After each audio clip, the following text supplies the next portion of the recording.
जब दुनिया के सबसे ताकतवर नेताओं में से एक दिल्ली की जमीन पर कदम रखता है तो हर चीज की उम्मीद की जा सकती है, सिवाय इसके। एक कार, एक बिल्कुल साधारण सी एसयूवी जिसने एक रूटीन स्टेट विजिट को पूरी दुनिया के लिए एक रहस्य बना दिया। तो सवाल यही उठता है, आखिर दुनिया के सबसे सुरक्षित माने जाने वाले व्यक्ति ने अपनी बख्तरबंद लिमोजिन को छोड़कर एक भारतीय एसयूवी को क्यों चुना? चलिए इस पूरी पहेली को सुलझाते हैं। देखिए, एक तरफ है औरस सीनेट जो पहियों पर चलता एक किला है, एक बंकर जो रॉकेट हमले तक झेल सकता है, और दूसरी तरफ एक made in India Toyota Fortuner. तो ये सिर्फ एक कार बदलना नहीं था, ये एक बहुत बड़ा बयान था। जी हाँ, ये कोई अचानक लिया गया फैसला नहीं था, ये एक बहुत ही सोचा समझा कदम था जिसके कई मतलब थे। चलिए इन तीन बड़े संदेशों को एक एक करके समझते हैं। पहला और सबसे बड़ा संदेश था विश्वास। पुतिन ये कह रहे थे कि मुझे भारत के सिक्योरिटी सिस्टम पर पूरा भरोसा है। दूसरा संदेश मेक इन इंडिया के लिए एक ग्लोबल प्रमोशन था, और तीसरा पश्चिमी देशों को एक सीधा और साफ जवाब, तुम्हारे लगाए प्रतिबंध हमें रोक नहीं सकते। अब कार भले साधारण दिख रही हो, लेकिन उसके चारों ओर जो सुरक्षा का घेरा था वो असाधारण था। ये किसी भी आम सुरक्षा से कहीं बढ़कर था। ये अपने आप में एक मास्टर क्लास था। लेकिन एक मिनट, क्या किसी ने इस बात पर गौर किया? गाड़ी तो दिल्ली में चल रही थी, पर नंबर प्लेट थी महाराष्ट्र की, MH। जी नहीं, ये कोई गलती नहीं थी, ये तो स्पेशल प्रोटेक्शन ग्रुप यानी SPG का एक जबरदस्त दाव था, दुश्मनों को कंफ्यूज करने की एक शातिर चाल।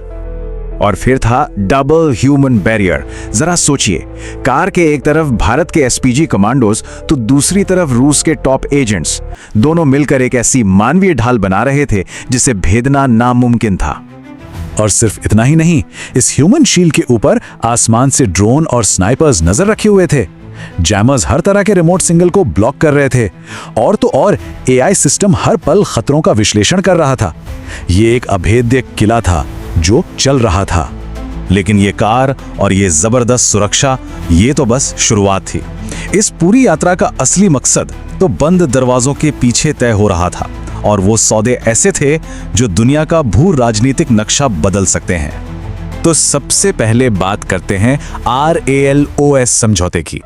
इसको ना बिल्कुल आसान शब्दों में समझिए, एक इंटरनेशनल पेट्रोल बंक जैसा। मतलब भारतीय सेना के जहाज और विमान रूस के बेस इस्तेमाल कर सकते हैं रिफ्यूलिंग के लिए, मरम्मत के लिए, और ठीक उसी तरह रूसी सेना भारत के बेस। ये एक असली गेम चेंजर था। इसका मतलब क्या है? सीधा मतलब है कि रूस को हिंद महासागर में अपनी पहुंच बनाने का मौका मिलता है, और भारत को आर्कटिक तक का एक सीधा रास्ता। यह अमेरिका और चीन दोनों के लिए एक साफ संकेत है। हिंद महासागर में एक नया शक्ति संतुलन बन रहा है। लेकिन बात सिर्फ लॉजिस्टिक्स तक ही सीमित नहीं थी। भारत की नजर दुनिया के दो सबसे खतरनाक हथियार सिस्टम पर थी, और पुतिन उन्हें देने के लिए तैयार थे। मिलिए S-57 से अमेरिकी F-35 के मुकाबले में ये एक दैत्य है। 2 इंजन है, मतलब युद्ध में बचने की क्षमता ज्यादा, रेंज 2 गुनी है, और सबसे बड़ी बात, ये मेक इन इंडिया होगा, यानी भारत में ही बनाया जाएगा। और फिर है S-500। ये सिर्फ एक मिसाइल डिफेंस सिस्टम नहीं है, ये एक अंतरिक्ष ढाल है। ये आवाज की रफ्तार से 10 गुना तेज आने वाली मिसाइलों को रोक सकता है, और यहां तक कि दुश्मन के सैटेलाइट्स को भी आसमान से गिरा सकता है। देखिए, इस तरह के बड़े बड़े सौदे सिर्फ कागजों पर नहीं होते, ये विश्वास पर बनते हैं। और मोदी और पुतिन के बीच का ये विश्वास 2 दशकों से भी ज्यादा समय में बना है। ये कहानी 2001 में शुरू हुई, जब एक युवा मुख्यमंत्री एक नए राष्ट्रपति से मिला, और 24 साल बाद चीन में एक रहस्यमय कार सवारी के बाद उनकी ये दोस्ती एक ऐसी साझेदारी में बदल चुकी है जो आज दुनिया के मंच को एक नई दिशा दे रही है।